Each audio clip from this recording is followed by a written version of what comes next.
Welcome to another edition of the NCBI Podcast. I'm June Tinsley, Head of Communications and Advocacy with NCBI.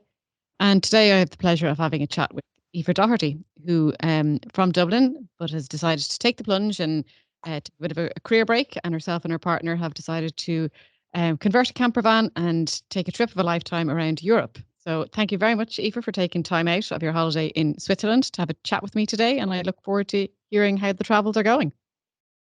Yeah, no problem at all. I'm sure only delighted to be on chatting to you. I'm a big fan of the podcast, so it's a surreal moment now to be on the other side of it. Well, I promise I'll go gentle. um, well, I suppose just to, as I kickstart the conversation with everybody, if you wouldn't mind just telling us a little bit about yourself, a bit of a background, that would be helpful. Yeah, I sure can. So, yeah, my name is Aoife. I'm 30.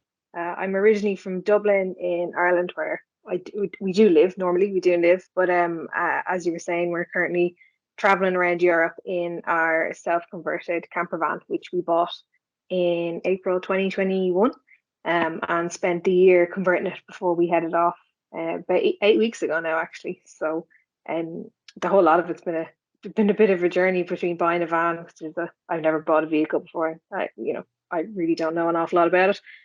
To making it into our little home, and then kind of ending up where we are now, which is kind of in the middle of Europe. So a bit about a bit more about me maybe and my eye conditions. So I was born with oculocutaneous albinism, which is a genetic condition that affects the pigmentation of my skin, hair, and my eyes. So essentially, what that means is that I've got very pale, sun-sensitive skin and very pale, kind of very blonde hair. It's also given me a vision impairment as well, very kind of it. So it means that I'm quite short-sighted. So my vision is described as 636, which means something that a fully sighted person can see at 36 meters. I have to be 6 meters away to see it. And I also have light sensitivity in my eyes because I don't have enough pigment in my eyes to kind of really, in the irises of my eyes to kind of moderate how much light kind of goes in and out. So that gives me, a decent bit of sensitivity to light. And I also have a nystagmus, which is like, involuntary twitching of the eyes. So, for the most part, I don't really notice it that much. I kind of because I've been born with it, and I don't know an awful lot. I don't know anything different really. True. So most of the time living with it is grand. And but I think what I found to be challenging enough on this trip is that obviously we're in Europe and it's very sunny, naturally. And that means obviously it's brighter. So for me that means that I do struggle a little bit if I'm spending an awful lot of time outside. So I get maybe more headaches than I would get at home, or I'd feel a bit more fatigued. So that's kind of the main bit I've been traveling with, or I've been struggling with when we're traveling. And also we're going through sun cream like there is no tomorrow. I think we must buy about a bottle a week because I have no melanin in my skin. It can't protect me from the sun. So I'm forever covered in the stuff. But And I suppose I think that's a small price to pay. The heat wave that you experienced last week was, I'm sure, uncomfortable at times. Oh yeah, scandalous. Like it's I just don't think as Irish people we're probably not really built for the heat. Well, I'm certainly not, and I know my boyfriend certainly isn't. But yeah, getting up to 35 degrees, and we kind of just a lot of the time we just spent our days just looking for shaded spots, or looking for somewhere to go for a swim, just to cool down and stay out of the heat. But I think what's interesting, or what I noticed as well, is that the vast majority of people kind of tend to avoid the sun. Like you don't really see a lot of people, even people who are maybe used to the heat, maybe French or Italians, they don't really sit out in the sun anyway. So everyone is kind of craving a bit of shade. So, which from a protecting your skin point of view, is nice to see that more people are doing it. Yeah, true. Talk to me a little bit about what prompted you to buy the camper van, and how difficult was it to convert it and to do it all up to be your home for a few months? I think we've always been a kind of quite an outdoorsy couple, or even when we were both young, like when we were kids. Like I was in the Scouts for many years. I spent a lot of time on my dad's boat, which was like living in a very confined space. And we both love kind of being out and walking and all that. And then, we had planned to do a bit of traveling probably back in 2020, 2021. We planned to just do your usual flying around the world could kind of trip, but then obviously COVID hit and we couldn't do that. So we were kind of inspired by a lot of the people who had already kind of done their van life journey, I suppose.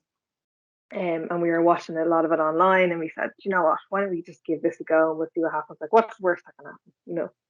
Not a lot really. So, and we kind of we just had something I'd like to do, and we just went ahead and did it. I think it was the freedom and the flexibility that it kind of promised us was really what kind of got us hooked. And we kind of saw it as like, this is something, yeah, we'll take it to Europe for a year, but it's something we'll also have for many years to come as well, and travel around Ireland in it. So, like, it was difficult enough. I won't lie. I think I was a bit naive going into it. And I said, "Oh, how difficult can it be? You sure you're just throwing in a cooker and a bed? Like, it's not that hard." But it was hard. It was definitely harder. So, doing it alongside working full time, which we both were at the time, it makes it a little bit more difficult because you've kind of finished your 40 or 50 hours of work a week, and then you're straight into doing 2 full days at the weekend trying to get it built. But so that part of it was complicated, trying to manage our time, but also nothing in the van is straight. So like, no wall is straight, no, the roof isn't straight. Like, it all has a slight curve to it. So they're like putting in the window or putting in the roof fan. We thought would take us a day and ended up taking us 3 days each, just because you're trying to build something like a frame for a window that's on a curve. So it was wasn't that part wasn't the easiest. Had either of you had any experience of doing up things like this, or were you inspired from some other amazing spaces programs and those kind of things? No, neither of us had any experience at all. Like, my full-time job is an operations manager, and my boyfriend is he's a data analyst. So we're not really your kind of standard handy people. But we agreed at the outset that him and his dad would make it work, and I would make it look good. So that's kind of how we did it. But no, we did a lot of YouTubing, a lot of YouTube videos as to how to do X, Y, and Z. And they kind of worked.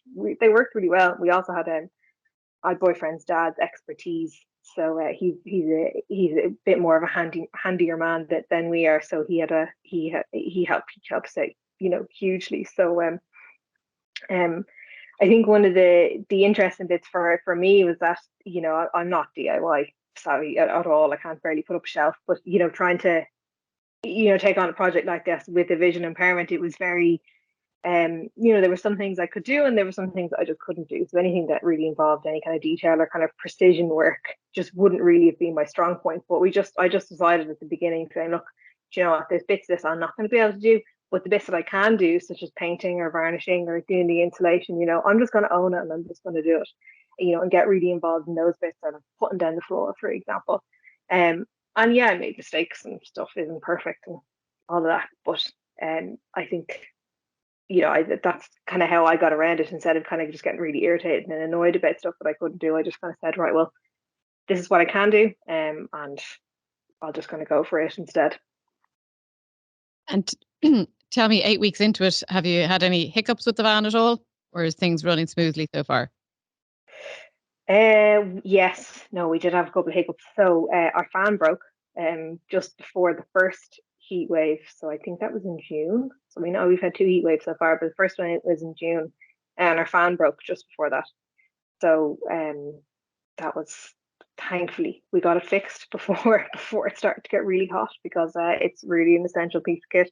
Because you don't have any air conditioning, no air conditioning in the cab or anything. So we take what we can get, and then there's been a couple of times when it hasn't started. So we've been, parked up somewhere for maybe a week or whatever. And because you're opening up the doors and you're kind of setting the lights going in the cab and stuff, it kills the battery. So, but thankfully, what my dad got us before we left was like a teeny tiny little like battery starter pack, which had 2 jump leads to it. So we've had to use that, I think, 3 times now so far. So we haven't had to get a jump start off another camper just yet. Well, at least you went prepared, and you're ready to face the challenges there. What has been the highlights for you personally so far? The highlights. There's so many. I think we were just in a place called Cormayor in Italy, which was spectacular. I think it's a ski town in winter time, so you can kind of imagine that it's full of lovely kind of ski chalets, on big huge mountains, which we climbed up. We climbed up a couple of them when we were there, and that was fabulous. And Disneyland. I know I'm 30, right, but Disneyland really stands out for me. It was just magical. It really was just magical. I think you can probably appreciate it at any age. But one of the things I particularly loved about Disneyland was that it was probably the most accessible place that we've been to so far. So like they have accessible maps that you can download before you leave, or you can kind of get their app and have it on your phone as you're going around.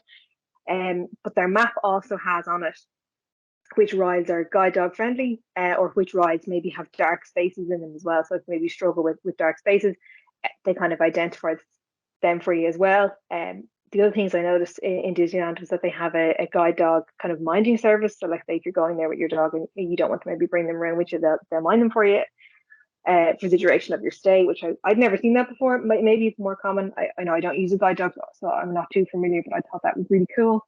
And they also have a priority access card. So if you have any sort of a disability and you're registered as having a disability in whatever country you're in, you can bring your documentation with you and they'll give you this access card, which will allow you to kind of get to up closer to the top of the queue, so you're not standing in a queue for a long period of time. So now I missed the boat on this. I actually read the website wrong, so I didn't get to use this, which is really annoying because standing in the sun when you've got very sensitive skin is not ideal. But I've been promised we can go back, so I can try out the cards the next time. Good. And I suppose just to advise any of our listeners that Aoife's website is lifeintheblurrylane.com, where she describes her travels and has personal blog posts and everything. And interestingly has a dedicated accessibility score, highlighting the areas and campsites and towns and experiences that are most accessible or least accessible. And tell us, Aoife, what is in your accessibility score and how you came about to that rating system. Yeah, so I think when I started this, before we left actually Ireland, I was kind of thinking, what, this could be something a bit interesting, because I was doing research myself to try and figure out, where is accessible, where isn't, has anybody got any tips or tricks for traveling around, particularly in a van and kind of on campsites.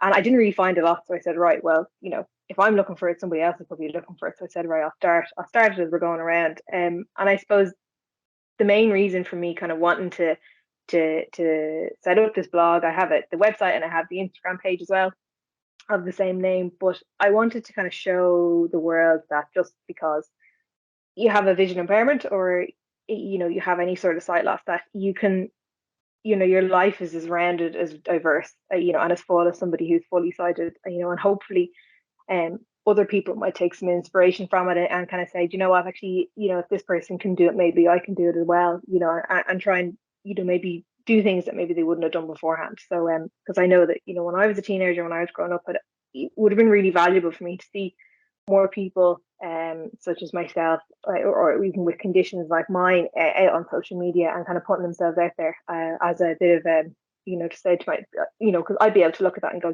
what, actually it can be done, and I suppose one of the other things I wanted to do was that I kind of wanted to use it as either to try and educate people, whether they have an eye condition or not, or whether they're business owners or decision makers or whoever they might be, on what does the good and bad accessibility practices kind of look like. If this is now obviously from my opinion, so people will have different thoughts on it, but I thought it was important to do because I kind of think that the big wins, or the big wins that people can do, or the big pitfalls that you often come across, are really in plain sight, and they actually a lot of times can be quite simple. So when I was developing the accessibility score to look at this, I look at the it's a scale of 1 to 5. So 1 is as I described, as just desperate, and 5 is fabulous and very good. So what I look at when I'm in a campsite is everything from, what is the lighting like around the communal areas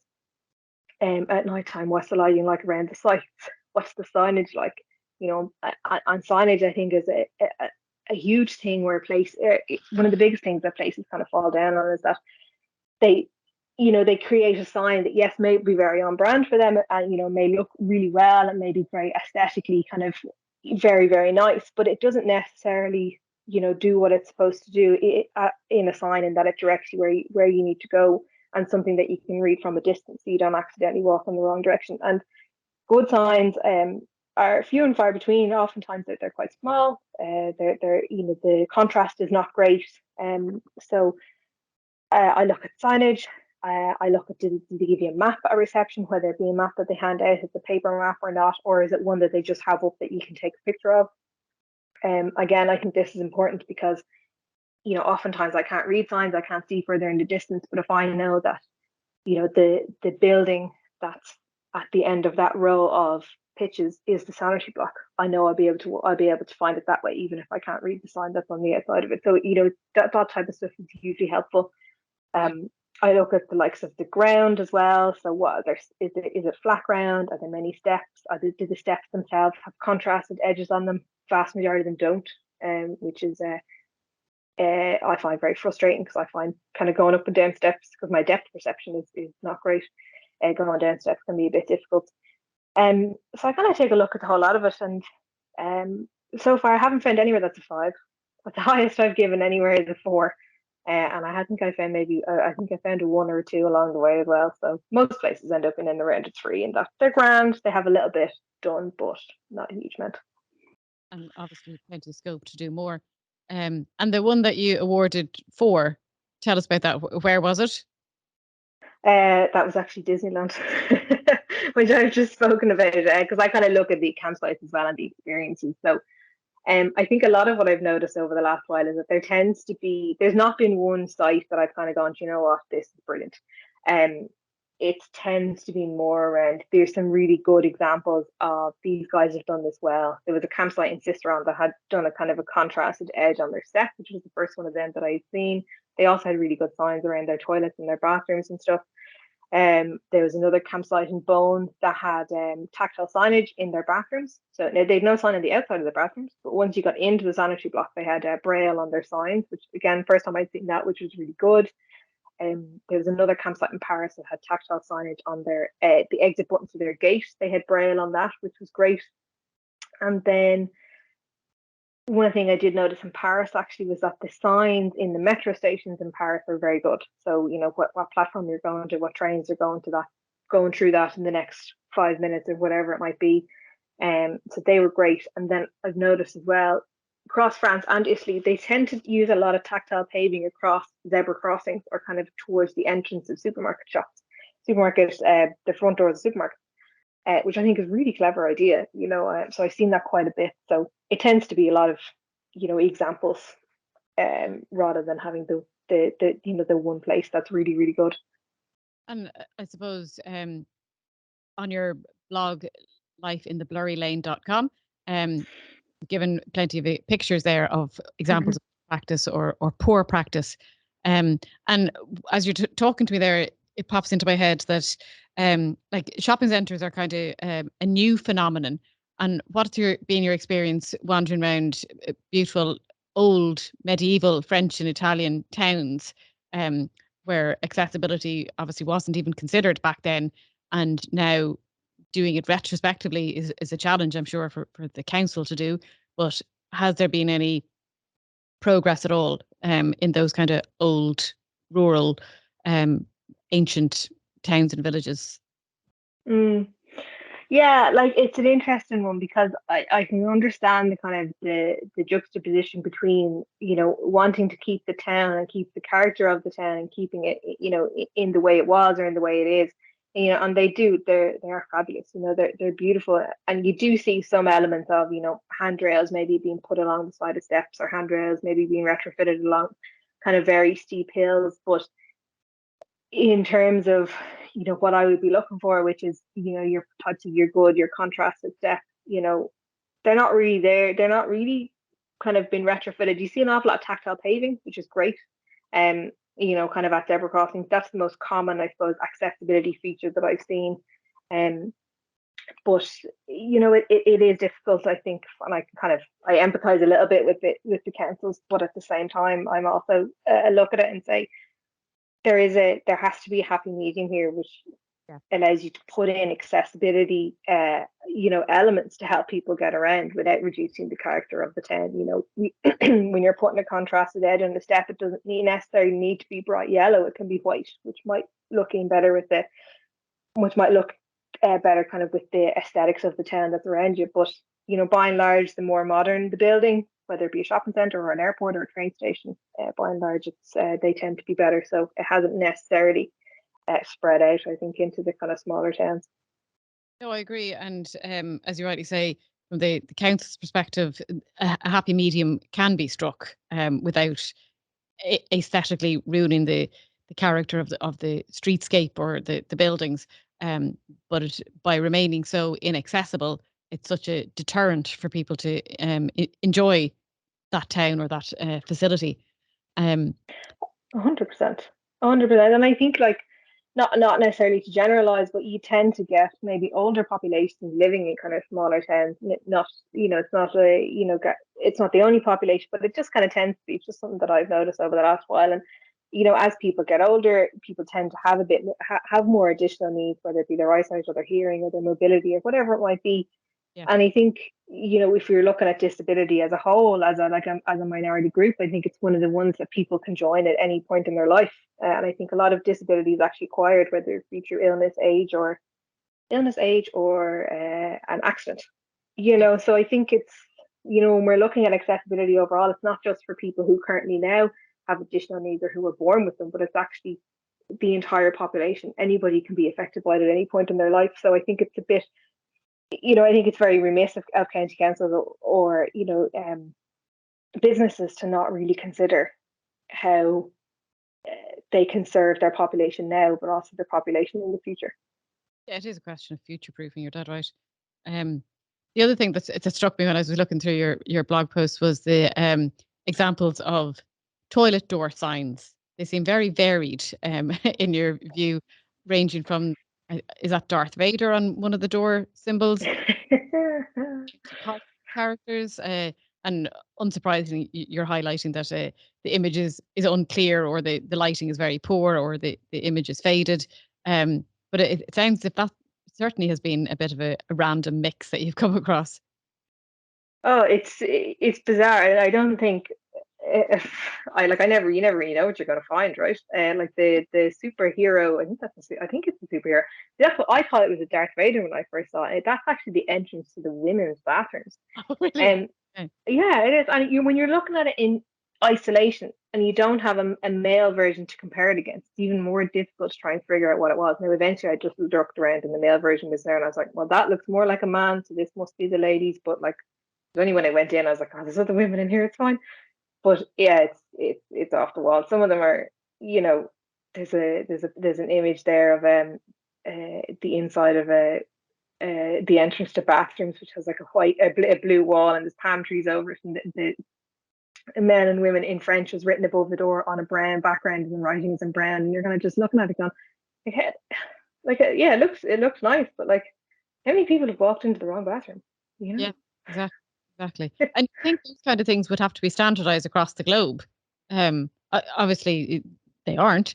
But from a design standard perspective, I would have assumed, as opposed to having such a free reign to put things up that are so inaccessible. It's off the wall, and I get it. Like, I get it if you're a business owner and you want stuff to look nice. I absolutely fully appreciate that. But there comes a point when you kind of just can't really do that for basic things like signs. Yeah, exactly. Because in fairness, all your customers are going to need the bathroom facilities at some point. Yeah, exactly. And I suppose, where are you heading to next on your travels, Aoife, if you're now based in Switzerland?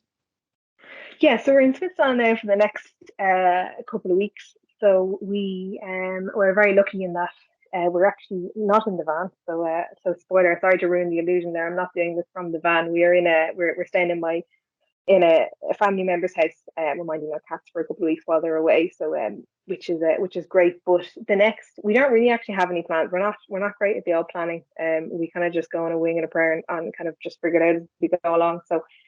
But the next thing we do have booked is we're going to a music festival in Belgium called Pukkelpop. which I'm really looking forward to. So that's kind of on the 18th, kind of 19th, 20th of August. So we're going to be heading that general direction there. So I'm just actually one of the things about Puka Pop that I wanted to mention, just in case anyone was maybe considering going or maybe wanted to go next year or whatever, that they have, you obviously can buy your ticket, but their website is really, really good. There's loads of information there around, what's happening, who's playing, all of that kind of the bog standard stuff. But then they also have a big section around accessibility. So, and they also invite you to pre-register. So if you have any additional needs, whatever it might be, they invite you to pre-register and tell them what it is that you need when you're there. So that's everything and anything from, mobility. And say if you're in a wheelchair and you might need kind of extra help maybe setting up your tent, or whether it's, getting something to eat or getting changed or whatever it might be, they have a service there that will help you do that you can avail of. They have obviously the wheelchair platforms at each of the stages. They've got separate entrances. They've got loads and loads and loads of really good stuff. They're also bringing in I think it's called an induction loop for people to use hearing aids. They're bringing that in as well. So I've pre-registered everything that I think I might need over the couple of days for when we're there, which and that's the first time I'd ever kind of really experienced something like that, where they were just so open and so welcoming and saying, tell us what you need and we'll give it to you insofar as we can. So that's kind of the next stop. So I'm really looking forward to that. But apart from that, we're not really too sure. Puka Pop, so Pukkelpop 2022. It's in Belgium. And who's headlining? They run it every year. So I can remember the ones that I know I definitely want to go and see, which is like the Arctic Monkeys, Aurora, Mark Rebier is playing as well. But it's kind of a really, really random mix. So it's everything from a bit of kind of indie pop to like dance and trance music. So it's a bit of everything. I'd say if any type of music lover, I'd say would probably find something that they'd enjoy there. So brilliant. And just one other thing, in terms of when you're on the road, how long a distance would you travel in any given day? Is there kind of a peak amount of time that you're saying, right, we'll only go 4 hours and that's it? Yeah, I think our longest journey so far has been about 4 hours, but we have said that we could go longer. Like we haven't really picked 4 hours just because of a distance thing. It just kind of tends to just kind of happen. That's the longest one we've done, but we probably will do a couple of longer days. The challenge that we have is that we only have one driver, so because I can't drive, so that kind of does maybe limit how far we go, and it also limits maybe how fast we can travel as well. So because obviously we can't overtire the driver, or we'll get nowhere. We'll get nowhere, exactly. And how old is the van? 2014, so it's a newish. 7 years? No, 8 years. 8 years. Good. And the last question I would give you is, what travel advice would you give to another vision impaired person if they're setting off on their holidays?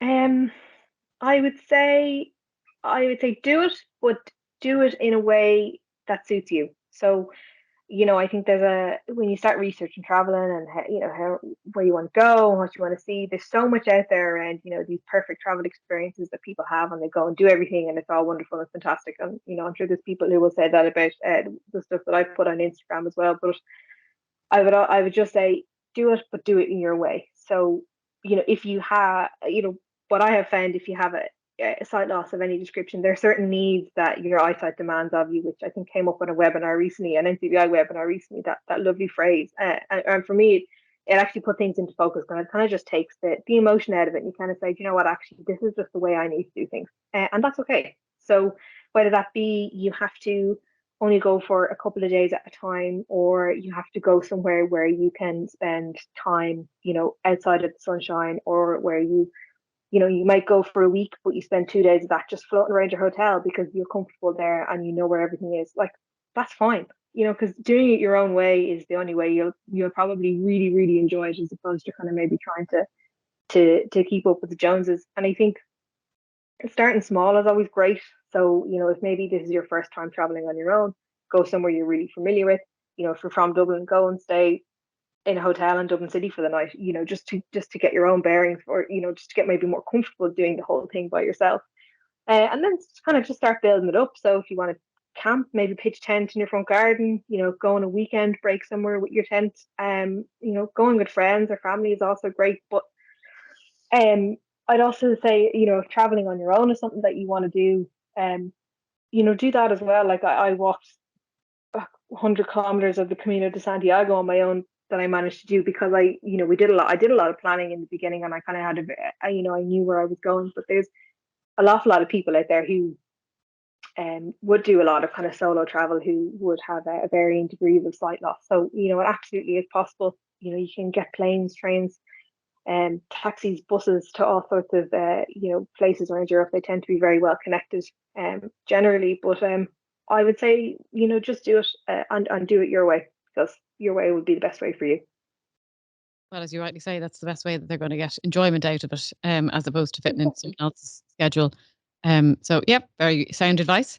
For now, Aoife, I'd just like to say thanks for taking the time out of your travels and having a chat with us. If anyone is interested in following Aoife on her travels, the website and Instagram is Life in the Blurry Lane. And as always, if anyone is interested in accessing NCBI services, feel free to contact our info line 1-800-911-250, or details on our services are all on our website, ncbi.ie. But for now, thanks very much, Aoife. Thanks, Minnie.